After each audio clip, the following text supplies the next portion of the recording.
یەکێتی خۆی وا تەفسیری ئەکا بۆ قاعدەی خۆی کە دەستور ئەگەڕێتەوە بۆ پەرلەمان بەڵام ئەوەی کە لە بەرپرسانی پارتی و ئیبیسین باز لە گەڕانەوەی دەستور ناکرێت بۆ پەرلەمان هەر گۆڕانکاری بەسەدا بێت جارێک کە بستەوە کوێ تەزدیقکرێ ئەتو بڵێ وڵا ئەوە ئێوە دەبێتێتە پەرلەمان خۆ لە دیوەخانی ئێمە ناکرێت باز دەواکرێت کە ئەم دەستورە لەلایەن 36 حیزبەوە واژۆ لەسەرکراوە ئێستا لە کوردستانە 5 لایەنی سەرەکی هەیە بەسییانیان ئۆپۆزیسیۆن و دوانە لەدەسەڵات لۆرینی کورسی پەرلەمانیان بەدەستەوەیە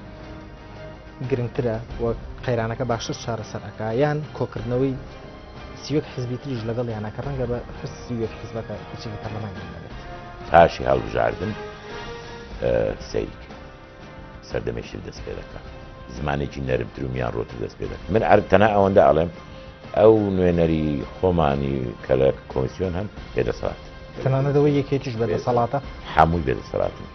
چاوپێکەوتن لەگەڵ سعدی ئەحمەد پیرە ئەندامی مەکتەبی سیاسی یەکێتی نیشتیمانی کوردستان شەوی یەکشەممە کاتژمێر 8:05 لە NRT پێشکەشتان دەکرێت.